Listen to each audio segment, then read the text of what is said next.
2020 is definitely the year of the hyper-naked motorcycle. Yes. And a massive contributor to that is Kawasaki's new ZH2.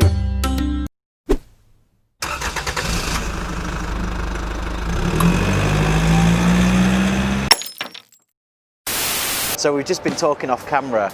I think this is a hyper naked. You think it's a large capacity super naked? What is it? It's a good question. I don't think anybody has kind of come up with a clear, true definition of what constitutes a hyper naked. But what I would say is, if we were talking top trumps here, and you had your deck of cards and I had mine, and let's say you had the V4 Street Fighter and I had this, you're going to beat me. That bike, like the Brutale 1000RR, makes in excess of 200 horsepower. Now on paper this is 200 PS. I know I'm splitting hairs here, but that's 197-ish horsepower. And I think, and I know we don't want to necessarily labour the point, because the last thing we want to do is come over here and kind of pull the bike apart, especially as it hasn't even been ridden yet by anybody.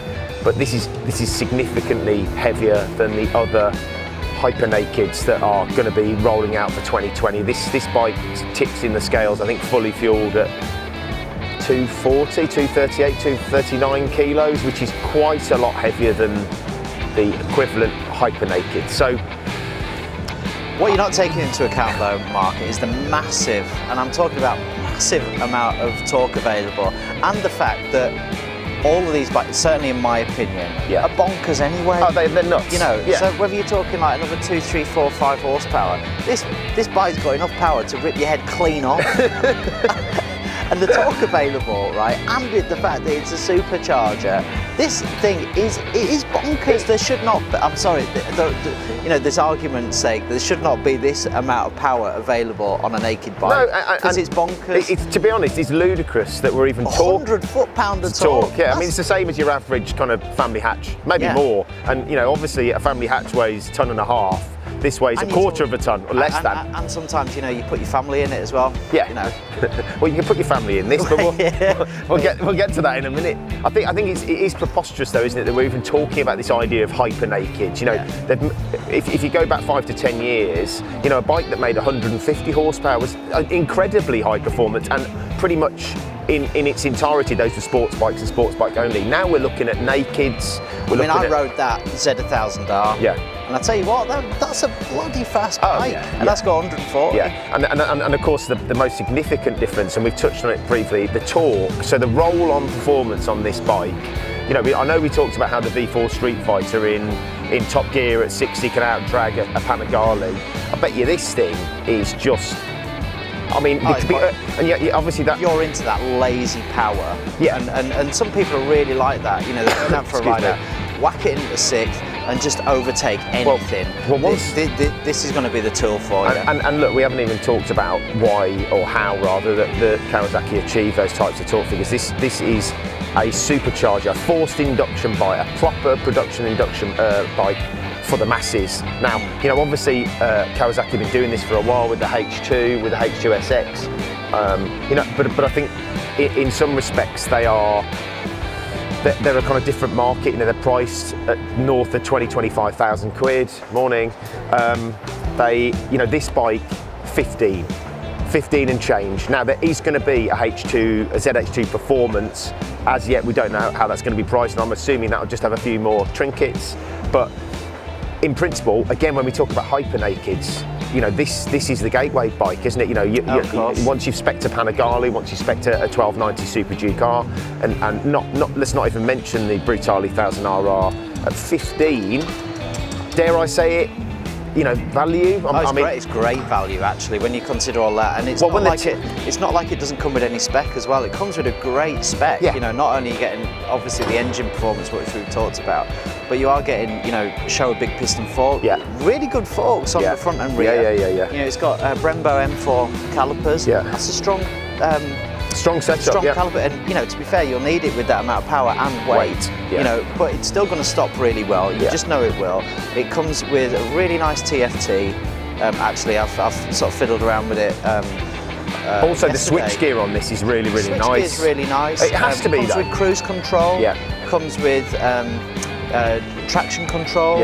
It comes with a IMU, so you can it can measure your lean angle sensor. Yeah. So as standard with the bike, also comes fitted with a quick shifter up and down. I think that's great as standard. You normally have to pay extra for that, or you are having to now. You know, it's quite a lot of stuff as standard. You know, normally you're having to like go up, okay, to the Sport Edition for that. But this thing comes as standard with that. Yeah. It's quite impressive. It is impressive. I mean, the jury's out on this bike. I think one of the things, aside from the fact, and as much as I would say, you know, at 15, it does appear to represent some pretty good value. Still quite a lot of money for a motorbike, isn't it?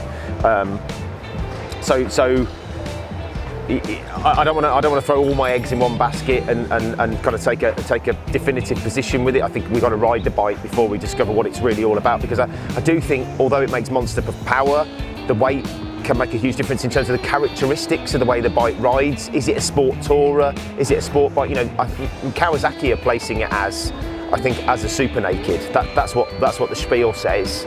And obviously, when you look at all the marketing imagery and stuff, it's on track, it's tipped over.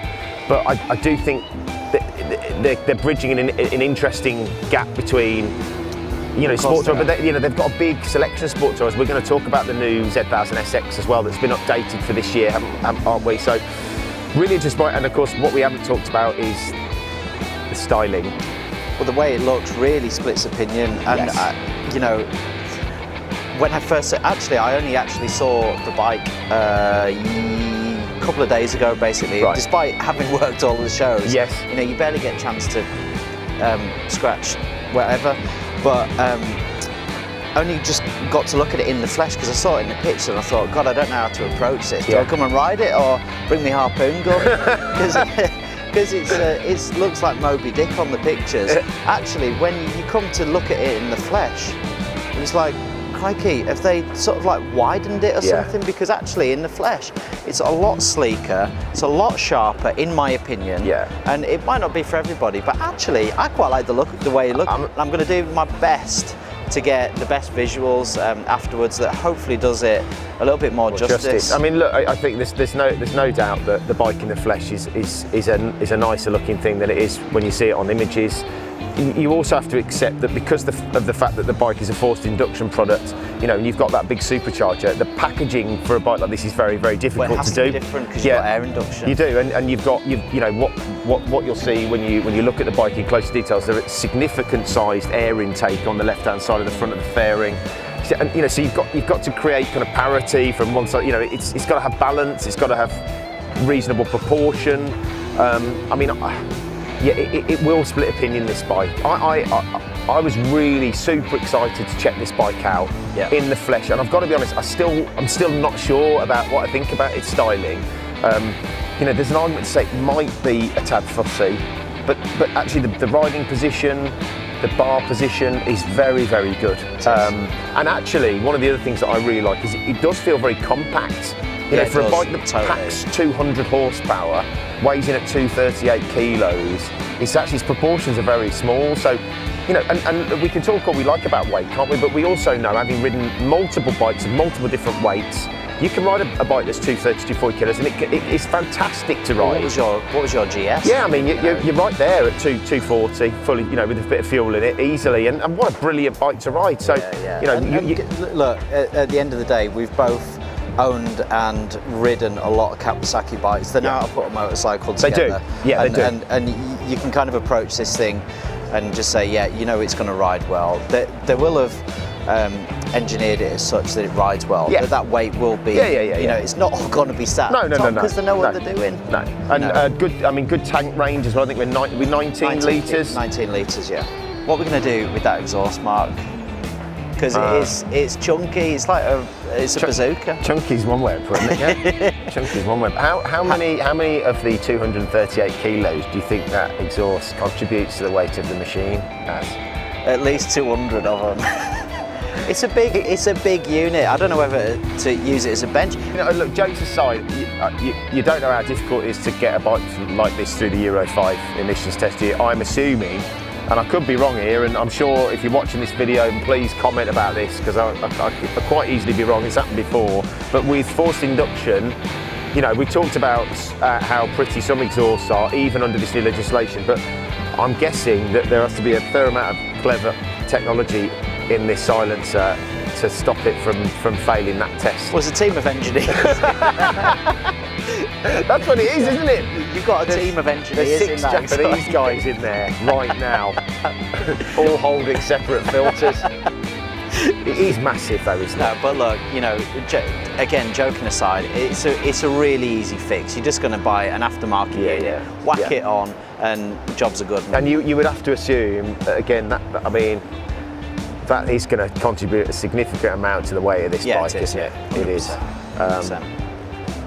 But I mean, look, you can use it for so many different things, can't you? If we go into World War III, well, like you say, grenade launcher. You'll probably take it to the scrapyard. Probably pay for the bike. So the bike's also fitted with Diablo Rosso 3 tyres. That is a really sports-orientated tyre, and that, it's going to handle really well from the point of view of it being fitted with that. So you're not going to need to worry about, okay, I need to upgrade the tyres. It's going to stick to the ground really well. Well, look, I mean, we've made a point of I think every time we've spoken about a bike at the NEC this year, we've mentioned what tyre brand on, we've mentioned which tyre. It's so important. Well, it's the only part of the bike that actually touches the floor, isn't it? So it is pretty important. And you've got to be careful when you're putting 200 horsepower into a bike, you know, it's got to stick to the road. I mean, and